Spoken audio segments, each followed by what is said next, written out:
సరేరా, నాకు పూజకు టైం అవుతోంది, తర్వాత అందరినీ కలుస్తాను. ఓకేనా? సరే.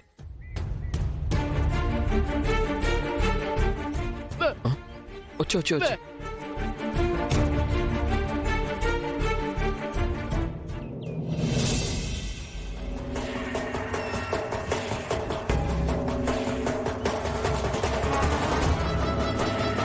పంతులు గారు గంధం ఇక్కడే ఉందని చెప్పారే. బావగారు, దీనికోసం వెతుకుతున్నారా? అది గంధమేనా? అవును బావగారు, పంతులు గారు మీకు ఇవ్వమని చెప్పారు, తీసుకోండి. ఇటు ఇవ్వండి.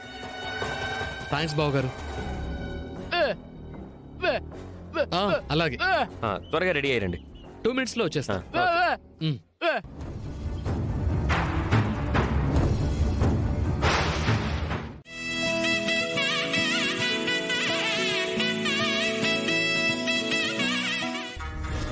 అదేంటి వీళ్ళింకా రావట్లేదు? మళ్ళీ ఏదన్నా ప్లాన్ చేస్తున్నారా ఏంటి?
అదేంటి ఇంకా రావట్లేదు?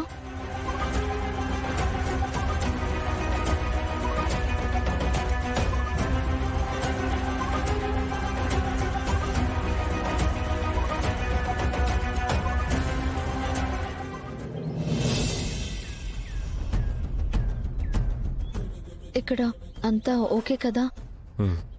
నువ్వు బావగారిని ప్రిపేర్ చేసావు కదా? అన్నయ్య వస్తున్నాడు, మీరే చూడండి.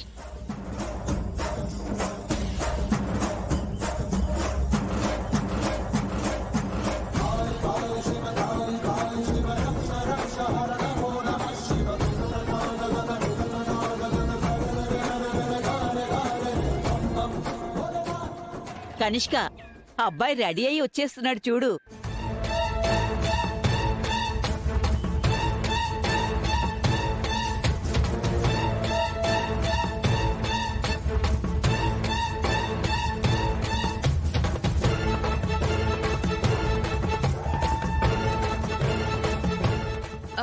మావయ్య ఏంటి అలా తలకి తలపాగా పెట్టుకున్నాడు? మొహం నిండా గంధం పూసుకున్నాడు. అది వాళ్ళ సాంప్రదాయం అంటమ్మా. పెళ్లికి ముందు కాబోయే భార్యకి మొహం చూపించకూడదంట. అంతేకాదు కనిష్క, పెళ్లికి ముందు ఇలా పూజలో కూర్చునేటప్పుడు మౌనవ్రతం కూడా పాటిస్తారంట. ఇదేం వింత ఆచారం, నేనెప్పుడు వినలేదే. సిద్ధు పక్కన ప్లేస్ ఉంది కదా, నేను కూర్చుంటాను.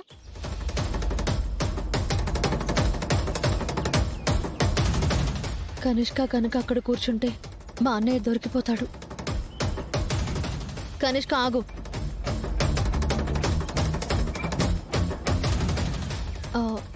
పంతులు గారు చెప్పినట్టు భర్త పక్కన భార్య కూర్చోవాలి.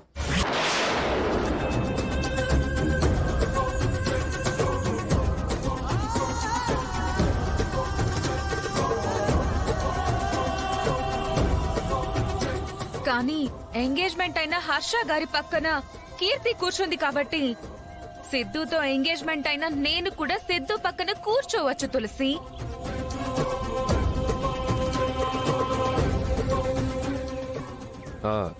నువ్వన్నది నిజమే కనిష్క, కానీ వాళ్ళు పెళ్లి చేసుకోబోయే వాళ్ళు, నేను పెళ్ళైన వాణ్ణి కాబట్టి నా పక్కన భార్యగా తులసి కూర్చోవడమే కరెక్ట్.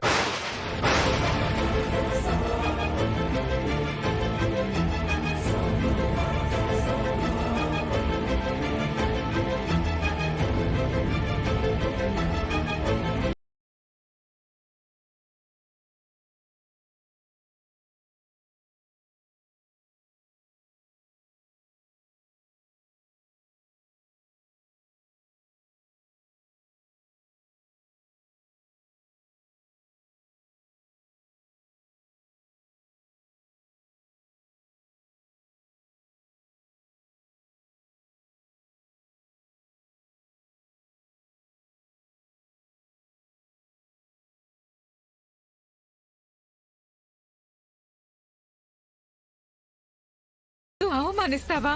నువ్వలా చూస్తూ ఉండవే. ఈ రోజు ఈ గుడిలో వీళ్ళందరి ముందు సిద్ధు చేత నా మెడలో తాళి కట్టించుకోకపోతే నా పేరు కనిష్కనే కాదు.